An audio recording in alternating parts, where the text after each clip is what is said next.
We're following breaking news out of downtown Fargo right now. Police are searching an area near the Center Avenue Bridge for a possible victim of a car crash. It happened around 5:45 this morning. Scanner chatter indicates officers think the person may be in one of the nearby buildings. A car was found near the Mid-America Steel building, and first responders are still working that area right now, so you do want to avoid that part of downtown.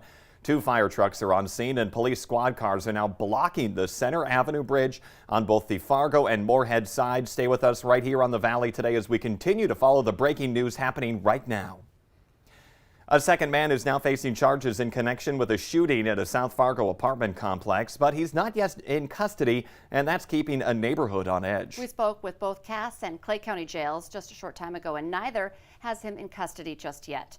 There is an arrest warrant out for 20-year-old Oliver Ty, who's charged with attempted murder, aggravated assault, and reckless endangerment. Most of the documents detailing his involvement are not yet available to the public.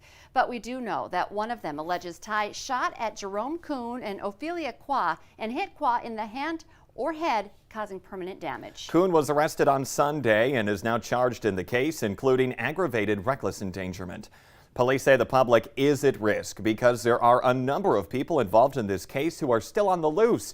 But they're reminding us that Sunday's shooting was not random. Everyone involved knew each other. Police do tell Valley News Live that they believe the suspects are still in the Fargo area. Now, if you have any information about this shooting, call Fargo Police right away. A jury has acquitted a Fargo man who was arrested during violent protests in downtown Fargo after the death of George Floyd in Minneapolis.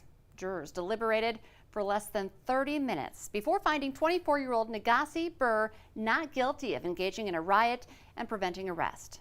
3 Fargo police officers testified that they were ordered to arrest Burr after he had been walking, shouting, and pumping his fist near a police line that had been set up the evening of May 30th. None of the officers could recall specifically what Burr had said, but all of the officers testified that there was no evidence that Burr was involved in any rock throwing, bottle throwing, vandalism to police cars, or assaults. New this morning, a North Dakota man is dead after a rollover in the Northern Valley. It happened last night around 6 near Towner in McHenry County.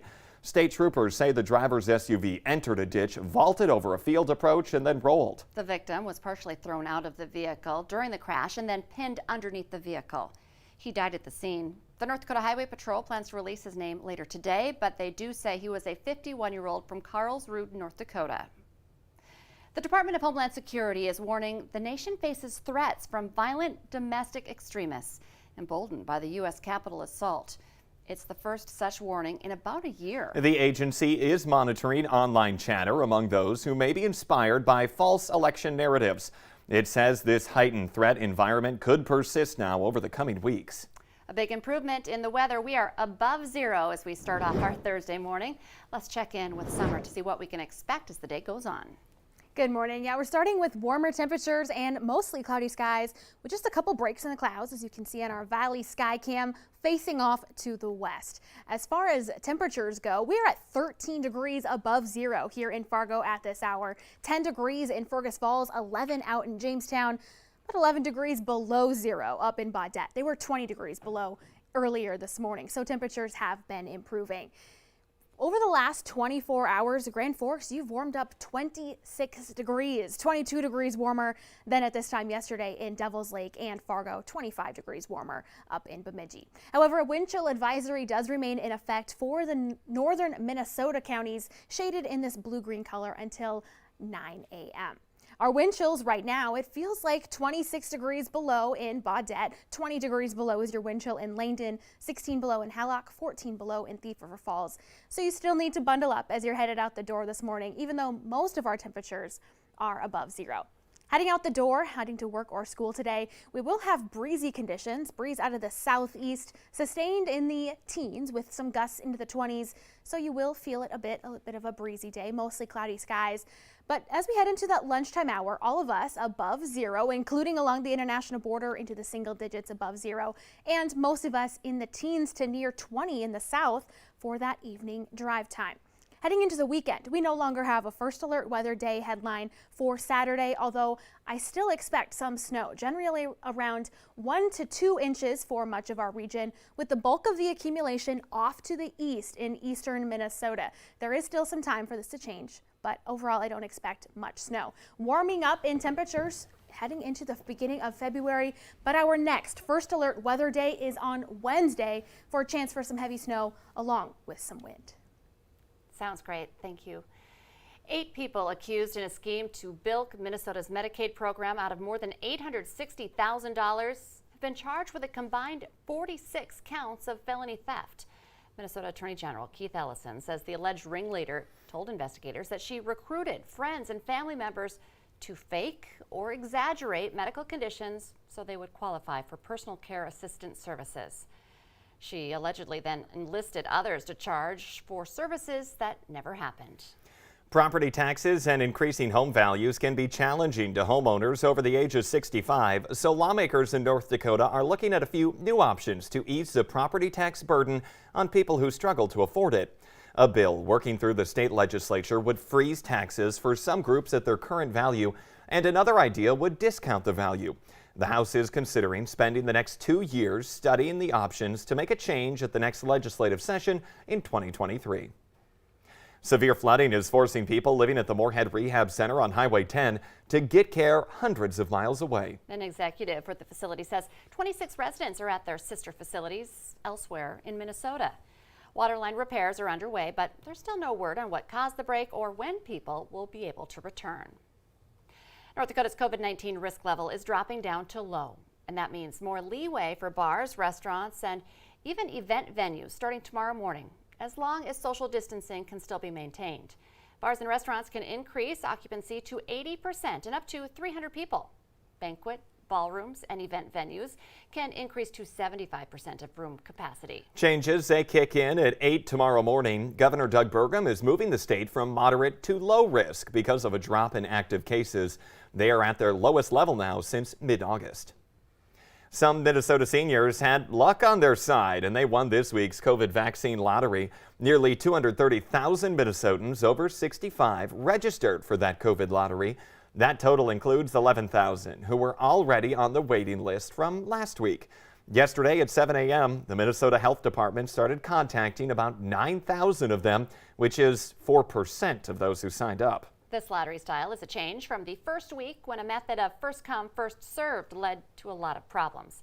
Now, there is still time to register for next week's drawing. If you already pre-registered and you were not called, you do not need to register again.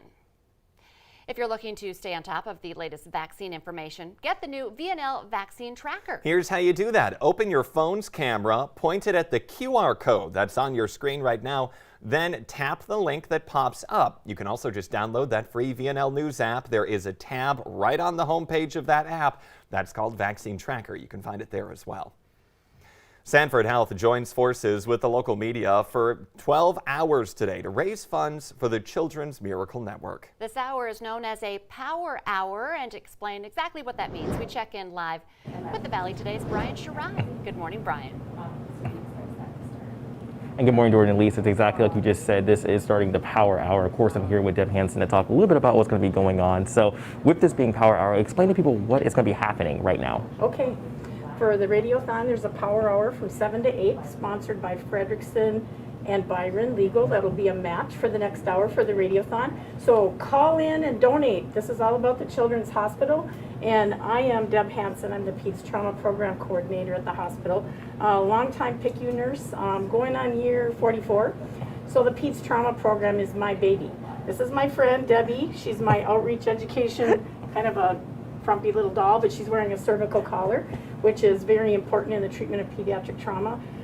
This last year, we've seen an exponential rise in trauma patients, both adult and pediatric in our region.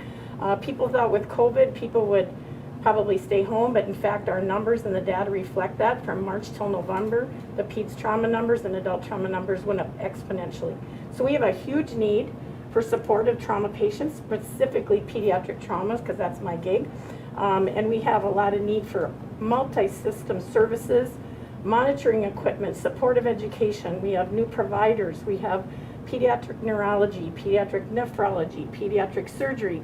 And so the Radiothon is huge because it supports all of those ventures for trauma, adult and peds, but for the Children's Hospital in particular. Yeah, so those people who want to give, sometimes people feel that $1 and $5 is not enough for them. Why is it so important for any amount? Any amount is important. Any amount goes a long way, and especially this hour now it's a match. So if you call in now and give, it'll be matched by Frederickson and Byron. Anytime and any amount of money is great, because put together, it's a huge donation to the foundation. Okay, so with this being the 21st year, I guess, how's it a little different because of COVID? Oh, it's very different this year. Normally we'd be live at the hospital, and this is hard talking through a mask, but they're making it work this year, and we're really glad about that. So we really need people to participate and support us through this 21st year. Okay, and like I said, explain how people can call in or how they can come by and help. I forget the number. Okay, no problem. Okay, but anyway, support the Radiothon. It's on Facebook. I know it is. Call right now Yes. for the next hour. It's a match. Perfect. Thank you so much for being on here with me. And of course, we will continue providing you the resources on how you can come and help. Jordan and Lisa, back to you. And of course, that number at the bottom of your screen was the whole time, so just give that number a call and that website on there as well to help out children in our community. Thank you, Brian. Let's get our answer now to our question of the morning on Facebook. We had a lot of fun guesses this morning. Today's question: the average parent stops doing this when their child is 8 years old. The answer, reading to them before bed. I don't think you should ever stop that. If the kid wants to I agree. read, go ahead, let them read. Anyway, you can play along every day. Just head to the Valley News Live Facebook page. The Today Show and CBS This Morning just about to continue, but the Valley today rolls on the Fargo CW. That's where we're following breaking news right now. The Center Avenue Bridge between Fargo and Moorhead blocked off as crews work a crash. We'll have more coming up.